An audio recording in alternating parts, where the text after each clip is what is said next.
Welcome to a very special feature on GoMarquette.com. I'm here with Christine Brennan, multi-talented sports journalist. Thank you for joining me. Oh, it's great to be with you. Thanks for having me. I appreciate it. You're at Marquette as part of the Axthelm series, a distinguished speaker series. Talk a little bit about what that means to be part of that series and what your topics will be about. Well, you know, it's interesting. When I got the call to ask if I could do this, of course, Pete Axthelm's name came up, and I said yes immediately because Pete was an early mentor to me. You know, there's probably a lot of people out there saying, wait a minute, that name, I don't know it. Well, Pete passed away at the age of 47 in 1991. But not only was he a fabulous writer, a great reporter and writer about culture and sport. The City Game, his book on basketball, is still a classic, and everyone should read that, I think. But also, he was one of the first print journalists to go on television and to actually be on air with ESPN and NBC. So in many ways, he opened the floodgates for all of us who followed afterwards to be falling all over ourselves on TV and doing all these different shows and appearing on both, you know, doing both newspaper and TV work. And so Pete was just a great role model, a mentor. When I found out Pete Axthelm was reading my stuff at the Miami Herald as I was 22, 23 years old, just out of Northwestern, I kind of couldn't believe it. I was in awe that Pete Axthelm cared about my stuff, that read my stories in the Miami Herald. So to be able to come here and to be able to talk about Pete, tell today's students about him, and also to kind of try to give advice and do things in his name and his honor and his memory is just a terrific honor for me, and I'm thrilled to be here. Good. Now you're a columnist for USA Today, you're an author, you're on television. How did you get into sports journalism? I always loved sports. I'm about 6 feet tall. My mom joked I was born size 6X and kept right on growing. My Girl Scout, when I was like the Jolly Green Girl Scout, my mom would keep taking the hem out, and I'd grow, and I have stretch marks on my knees, and right. You know, I was just so tall, and I was very athletic. I still play a lot of sports, and I felt very natural playing sports. This was before Title IX. Grew up in the 60s. And yet I had my own personal Title IX, and my dad, my late father, who I'm the oldest of 4 kids, and he's like, honey, you want to play sports? You want to watch sports? Let's do it.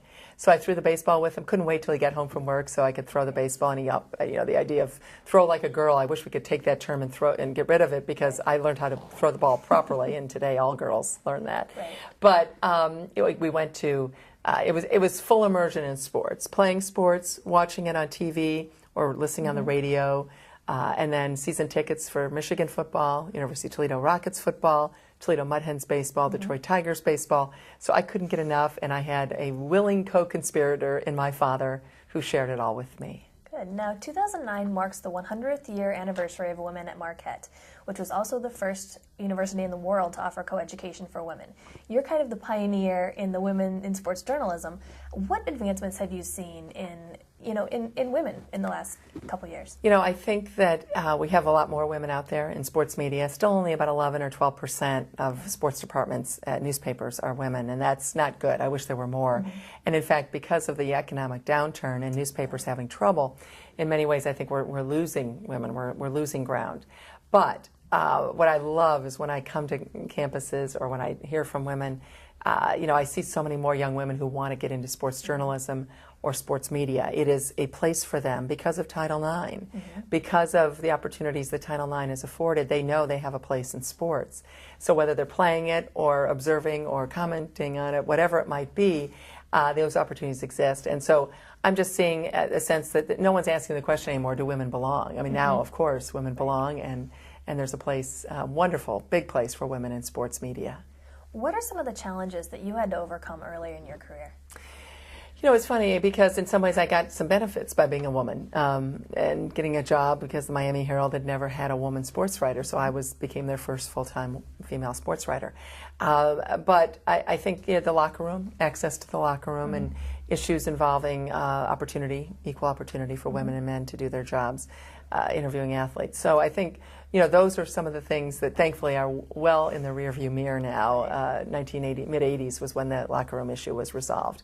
But I think now it's just women keeping these jobs, women being able to have families, but also being able to travel and continue to be sports journalists at the top of their game. I think that's one of the big issues now as we look ahead and see about how women can stay in these careers. Right.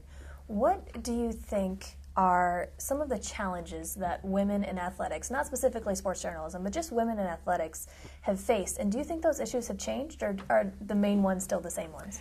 You know, I think things are better for women. I think there's an acceptance of women in sports in a way that there wasn't 20 or 30 years ago. The homecoming queen is also now the captain of the basketball team. Right. That was not happening, or rarely was happening 30 or 40 years ago in high schools. And so I think that that's terrific. So it's very cool to be an athlete now, and women and young girls, you know, look great playing sports. Right. They don't even know a time when they couldn't play. Right. I think the next big level is the acceptance and people wanting to pay for it. You know, it's one thing to want your daughter to play sports, and the one thing to have the little soccer leagues and the travel lacrosse and travel, you know, volleyball and basketball and all that. It's another thing for where do these women go? We're pumping out millions and millions of women every year through Title IX in sports. But then we're basically saying, as a culture, we're not that interested in the professional sports.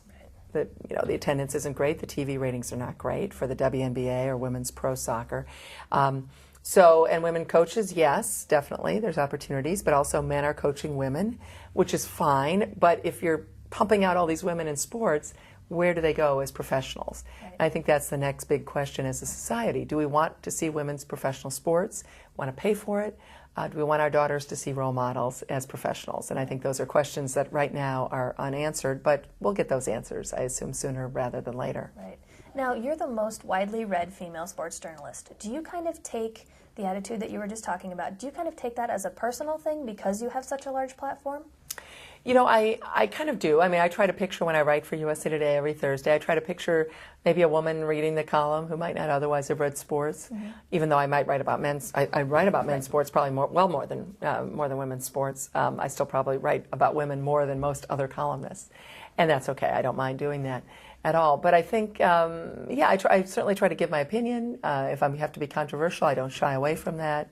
I love the issues in sports. The older I get, the more I kind of delve into those issues, whether it's steroids, whether it's Title IX, whether it's controversial issues. The older I get, the more I enjoy doing that, because those are the issues that I think 50 years from now people will study. Title IX, steroids, and look at this time in our history. So I'm very happy to be able to chronicle some of that. I feel very honored and fortunate to be able to do that. Good. What advice would you give to someone, male or female, who wants to get into sports journalism?